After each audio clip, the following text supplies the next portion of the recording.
पिछली वीडियो में हमने सेमीकंडक्टर्स पे बात की। अब एक वीडियोस की सीरीज में हम स्टेप बाय स्टेप, कदम ब कदम तफसील से समझने की कोशिश करेंगे कि सेमीकंडक्टर्स को क्यों, कैसे और किस तरह से इलेक्ट्रॉनिक डिवाइसेस या स्विचेस बनाने के लिए इस्तेमाल किया जाता है। हम एटॉमिक लेवल से बात शुरू करते हैं। एटॉमिक स्ट्रक्चर या अनासिर की जौहरी साख्त के बारे में हमारी उमूमी जानकारी काफ़ी नहीं है।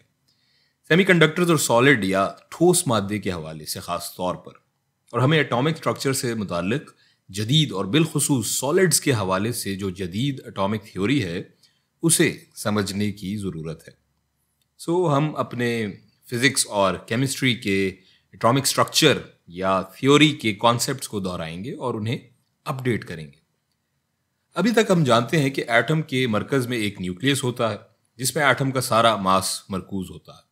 न्यूक्लियस में मस्बत ज़र्रात प्रोटॉन्स और न्यूट्रल ज़र्रात न्यूट्रॉन्स होते हैं जो मिलकर एटम का सारा मास या कमियत बनाते हैं।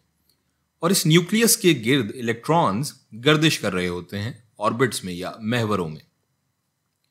हम जानते हैं कि वो इलेक्ट्रॉन जो न्यूक्लियस के करीब तरीन महवर में होते हैं वो मजबूती के साथ अपने महवरों में जुड़े हरकत या गर्दिश कर रहे होते हैं। और ये इलेक्ट्रॉन किसी कीमियाई अमल में या हम जिस तनाजुर में बात कर रहे हैं बरक़ी चार्ज के किसी उनसर से बहने या गुजरने के अमल में हिस्सा नहीं लेते। सिर्फ आउटर मोस्ट शेल्स या एटम के सबसे बाहर वाले, या दूसरे लफ्ज़ों में हम कह लें कि न्यूक्लियस से सबसे दूर जो ऑर्बिट्स या महवर हैं वही इस अमल में हिस्सा लेते हैं किसी भी केमिकल प्रोसेस में या इलेक्ट्रिकल कंडक्शन में। और चूंकि सबसे बाहर वाले महवर पे न्यूक्लियस की क़ुव्वत सबसे कम असर कर रही होती है, अक्सर व बेशतर ये आउटर मोस्ट शेल के इलेक्ट्रॉन इस महवर या ऑर्बिट से निकल जाते हैं और फ्री इलेक्ट्रॉन्स बन जाते हैं। अब ये फ्री इलेक्ट्रॉन्स ही दरअसल किसी भी एलिमेंट या उनसर में कंडक्शन या बरक़ी चार्ज या बरक़ी करंट के बहाव के जिम्मेदार होते हैं। जिस उनसर में जितने ज़्यादा फ्री इलेक्ट्रॉन्स होंगे वो उतना ही अच्छा कंडक्टर होगा, और जिस उनसर में जितने कम या ना होने के बराबर फ्री इलेक्ट्रॉन्स होंगे वो उतना ही बुरा कंडक्टर, या यूं कह लें कि उतना ही अच्छा इंसुलेटर होगा। इसी तारीफ और कुलिये की रूह से सेमीकंडक्टर्स वो अनासिर या मटीरियल्स होते हैं जिनमें एक मुनासिब तादाद में फ्री इलेक्ट्रॉन्स मौजूद होते हैं, और इन फ्री इलेक्ट्रॉन्स की तादाद और हरकत को हम आसानी से कंट्रोल कर सकते हैं। अब हमें यह देखना है कि वो क्या अवामिल हैं जो सॉलिड्स में, चूंकि हमारे सेमीकंडक्टर्स ठोस या सॉलिड्स ही होते हैं, तो वो क्या अवामिल हैं जो सॉलिड्स में, ठोस मादे में फ्री इलेक्ट्रॉन्स पैदा करने या इनको कंट्रोल करने का मूजिब होते हैं। अब यहां से इस एटॉमिक स्ट्रक्चर या मॉडल का मसला शुरू होता है। ये मॉडल इस बात को समझने के लिए काफ़ी नहीं है। बुनियादी समझबूझ या जानकारी की हद तक तो हम इस मॉडल को पढ़ते और सही मानते हैं, मगर अब हमें ज़रा गहराई में गोता लगाना होगा आगे के मामलात को समझने के लिए। हमें एक मज़ीद एक्यूरेट और हकीकत से करीब तरीन एटॉमिक मॉडल को देखना होगा। आपने केमिस्ट्री में पढ़ा होगा कि इलेक्ट्रॉन्स के मकाम और हरकत को महवरों की सूरत में समझना और देखना अब एक्यूरेट नहीं है, बल्कि अब हम एक एटम में मौजूद इलेक्ट्रॉन्स पर उनकी तवानाई या एनर्जीज की टर्म्स में बात करते हैं। इलेक्ट्रॉन्स कौन सी और कितनी एनर्जीज या तवानाइयाँ लिए हुए होते हैं, ये असल और अहम बात है। इसे जाहिर करने के लिए आपने इलेक्ट्रॉन्स के एनर्जी लेवल्स पढ़े होंगे जिन्हें हम इस तरह से देखते और बनाते हैं। ये पहला लेवल 1s, दूसरा 2s, तीसरा 2p, फिर 3s और 3p वगैरह वगैरह। इन लेवल्स में कहाँ और कितने इलेक्ट्रॉन्स किस तरतीब में मौजूद होंगे ये हम पॉलीज एक्सक्लूजन प्रिंसिपल की रूह से जानते हैं। यहाँ मैं सिर्फ अपने मौजू की मुनासबत से बात करूँगा। अगर आप में से कोई इन एनर्जी लेवल्स और पॉलीज एक्सक्लूजन प्रिंसिपल वगैरह के बारे में मज़ीद तफसील से जानना चाहता है तो वो हमारी दोस्त सुंदस इफ्तिखार की केमिस्ट्रीज की वीडियोस देख सकता है और वहाँ से समझ सकता है। खैर, तो पहली बात यह है कि इलेक्ट्रॉन्स इन एनर्जी लेवल्स में रैंडमली नहीं होते, बल्कि इनकी एक मखसूस तरतीब होती है और उसके कुछ उसूल ज़वाबित हैं जो पॉली साहिब ने हमें बता दिए। पॉली भाई के मुताबिक कोई भी दो एक जैसे इलेक्ट्रॉन्स एक एनर्जी लेवल में नहीं हो सकते। इसको हम एक मिसाल से समझने की कोशिश करते हैं। फर्ज करें हमारे पास सोडियम का एक एटम है जिसमें हम जानते हैं 11 इलेक्ट्रॉन्स होते हैं। सो इस पहले लेवल में एक इलेक्ट्रॉन होगा।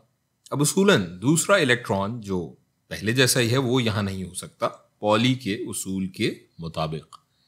लेकिन यहां एक अहम बात है, इलेक्ट्रॉन्स की एक क्वांटम क्वालिटी या खुसूसियत होती है उनकी स्पिन, और ये दो किस्म की होती है, अप स्पिन और डाउन स्पिन। जैसा कि मैंने पहले कहा कि मैं इसकी तफसील में नहीं जाऊंगा। सो वापस अपने मुद्दे पे आते हैं। यहां ये पहला इलेक्ट्रॉन अगर अप स्पिन है तो दूसरा इलेक्ट्रॉन यहां हो सकता है इसी लेवल के अंदर, बशर्ते कि वो डाउन स्पिन हो। सो 1s में दो इलेक्ट्रॉन्स हो जाएंगे और ये दोनों इलेक्ट्रॉन्स अब एक जैसे नहीं है, एक अप स्पिन है और दूसरा डाउन स्पिन। इसी तरह से अगले लेवल में दो इलेक्ट्रॉन्स होंगे, एक अप स्पिन होगा और दूसरा डाउन स्पिन। इसी तरह p जो 2p हमारा लेवल है, इसमें दो इलेक्ट्रॉन्स होने चाहिए। लेकिन यहां एक और अहम बात समझने की है कि p लेवल्स में इलेक्ट्रॉन्स 3 मुख्तलिफ ऑर्बिटल्स में मौजूद हो सकते हैं। ये बात हम जानते हैं केमिस्ट्री से। सो ये दो इलेक्ट्रॉन्स एक ऑर्बिटल में हो जाएंगे, एक अप स्पिन और दूसरा डाउन स्पिन, और दूसरे ऑर्बिटल में मजीद दो इलेक्ट्रॉन्स, एक अप स्पिन एक डाउन स्पिन, और तीसरे ऑर्बिटल में मजीद 3 इलेक्ट्रॉन्स, अप स्पिन एक और दूसरा डाउन स्पिन। यूं इस 2p लेवल के अंदर कुल 6 इलेक्ट्रॉन्स होंगे, और जो हमारा 2p लेवल है इसके अंदर चूंकि 3 ऑर्बिटल्स होते हैं, सो पॉली के उसूल के मुताबिक इनमें से कोई भी इलेक्ट्रॉन एक लेवल के अंदर एक जैसा नहीं होगा। अब हमारे पास यहां 10 इलेक्ट्रॉन्स यहां तक पूरे हो गए हैं, एक ही इलेक्ट्रॉन बचा है जो कि इस 3s लेवल में होगा। सो अब ये तो बात हो गई सोडियम के एक एटम की।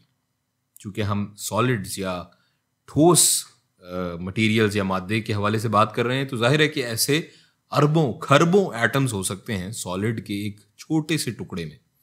सो हम सोडियम का ही एक और एटम फर्ज कर लेते हैं। तो अब क्या होगा?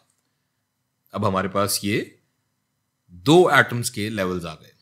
यहां अगर अब आप देखें तो एक ही लेवल में एक जैसे एक से ज्यादा इलेक्ट्रॉन्स मौजूद हैं, जो कि पॉली भाई के उसूल की सरीहन खिलाफ वर्जी होगी।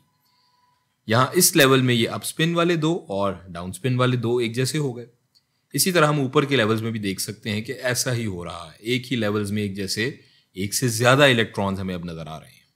नतीजा फिलहाल इस गुफ्तगू का ये है कि ये एटॉमिक मॉडल एक एटम तक तो ठीक है, मगर जो हमारे सॉलिड्स हैं, ठोस मादे जिनमें लातादाद ऐसे एटम एक दूसरे के साथ टाइटली जुड़े हुए होते हैं, एक दूसरे के अंदर फंसे हुए होते हैं, इसके लिए ये मॉडल काम नहीं करता। तो फिर क्या काम करता है? इस पर हम बात करेंगे अपनी अगली वीडियो में।